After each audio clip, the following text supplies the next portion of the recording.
Hi, my name is Dwayne Squires. My name's Richard Muse. And in this video, we're going to be breaking down property sourcing fees, how much you should be paying, when you should be paying, and answering one of the most important questions, is my deposit and my fees secure?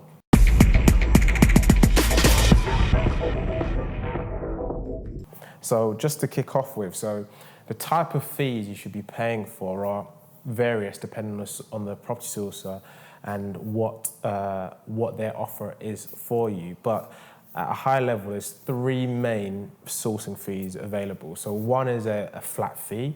So an example is an investor can provide you with a deal like a rent to rent, and they offer it to you for example, £4,000 to purchase, including managing the legals, etc. So that's a flat fee. It could be in some instances where it's a percentage of the actual property purchase price. So I know this is really quite common in London, where the property is of higher value. So they would take, for example, 1 or 1.5% of the purchase price. So if it was a £400,000 property, they would charge 1% percentage fee, and that would be £4,000 that you pay.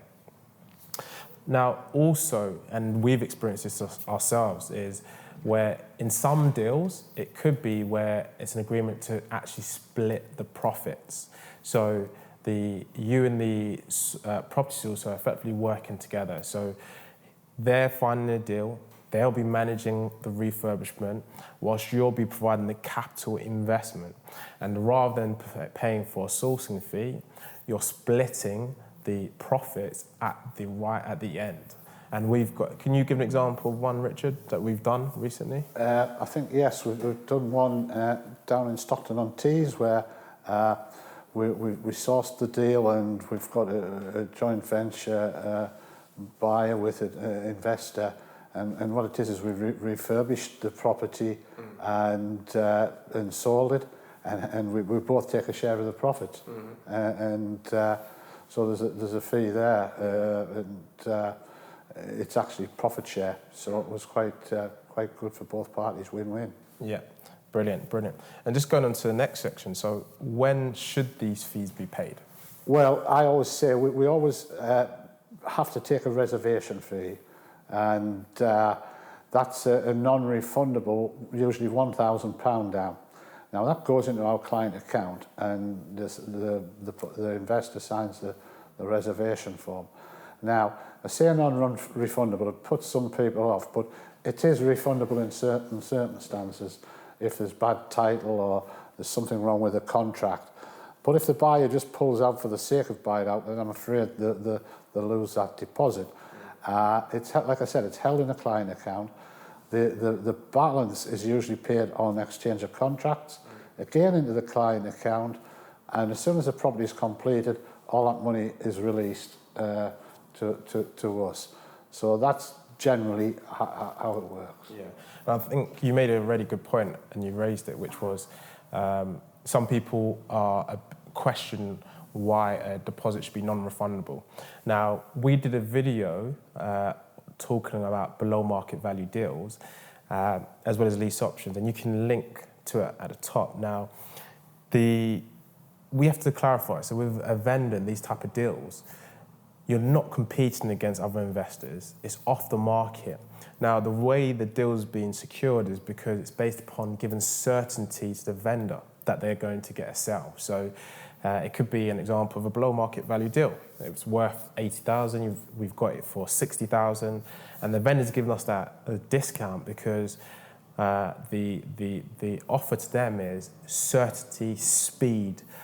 So then the deposit is ready to secure the buyer to purchase that property, follow through in it, and if they then pull out for no other reasons, for unjustified reasons, or the vendor pulling out, then that fee effectively goes towards the vendor. And we've had one or two instances where they've gone well down the line, and the vendor's incurred legal fees, and there's obviously when they pull out, there's aborted legal fees to pay. Yeah, exactly. So generally it covers that. It's not as if we're trying to grab £1,000. Yeah. It's a sole commitment that you want to buy the property and that you go ahead. Yeah, I think that's a good point. So I think to highlight, so from a buyer agreeing to purchase it to legal, there's an element of cost throughout that whole process. There is. And then the deposit effectively recompensates for that if the property isn't purchased. And you've got to remember, you've got to resell the deal again if it did thing. So we've got a lot more admin to go through again and time. Yeah. I think that's a really good overview. So just to reconfirm and answer the question, is your deposit secure? So one of the key governance that all sources and estate agents should be following is giving security in that deposit. So that deposit should always be paid into a separate client account, and that's part of the compliance that all property sources need to link into. So if you're working for a property sourcer that can't prove it's been paid into a separate client account, question that. Thank you for watching that video. If you're thinking of investing in property, have you considered investing in North East? If you have or you haven't, why not check out the full video playlist we created, which gives you the full deep dive in investing in property in the North East. Check it out.